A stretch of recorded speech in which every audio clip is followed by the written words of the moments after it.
দিদি আর দুলাভাই আমাদের বাড়িতে আসলে কোথাও নিয়ে যাক বা না যাক, ফুচকা খাওয়াতে নিয়ে যাবেই যাবে।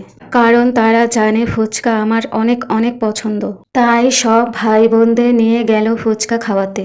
আর এবার আমরা যাচ্ছি আমাদের বাড়ির পাশেই একটা ভাঙা পার্ক আছে, ওইখানে ফুচকা খেতে। ভাঙা পার্ক কথাটা শুনে একটু অবাক হলেন তাই না?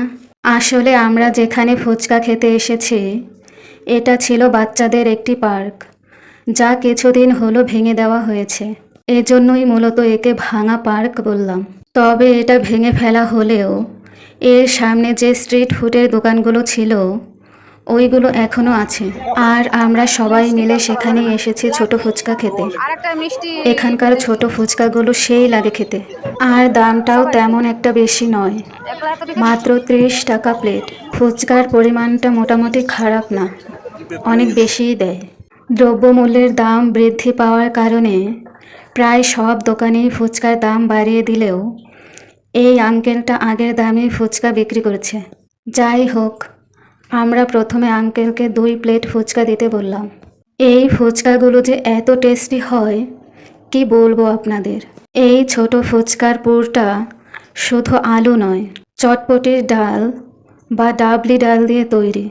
আর এই ডালটা পেঁয়াজ, কাঁচামরিচ, চিলি ফ্লেক্স, বোম্বাই মরিচ আর তার সেই সিক্রেট মশলা দিয়ে খুব সুন্দর করে মাখানো। এরপর শসাও অ্যাড করে দেয়। যে যেমন ঝাল পছন্দ করে উনি ঠিক সেই পরিমাণ ঝাল দিয়ে ফুচকাটা বানিয়ে দেন। তবে বেশি ঝাল দিতে বললে এত পরিমাণ ঝাল দেয় যে খাওয়ার সময় অবস্থাই খারাপ হয়ে যায়। আমরা তো 1 প্লেট বেশি ঝাল দিয়ে নিয়েছিলাম। ওইটার ঝাল এত পরিমাণ ছিল যে কি বলবো। অনেকগুলো বোম্বাই মরিচ দিয়েছিল ওইটায়। তখন খেতে ভালো লাগলেও পরে অবস্থা খারাপ হয়ে যায়। তবে মিডিয়াম ঝাল দিয়ে যেটা দিতে বলেছিলাম ওইটা খেতে সবচেয়ে বেশি ভালো লেগেছে। ঝালও লাগছিল, আবার ফুচকার টেস্টটাও ঠিক পাচ্ছিলাম। এখানে 2 ধরনের ফুচকার জল দেওয়া হয়, একটা টক আর একটা মিষ্টি। সবচেয়ে বেশি ভালো লাগে টক জলটা। আর সবচেয়ে বেশি ভালো লাগে টক জল আর মিষ্টি জল মিলিয়ে খেতে। কি যে মজা খেতে, কি বলবো। এই ছোট ফুচকাটা খেতে এত মজা হয় যে মনে হয় যেন দোকানের সব ফুচকাগুলো একাই খেয়ে নিতে পারবো।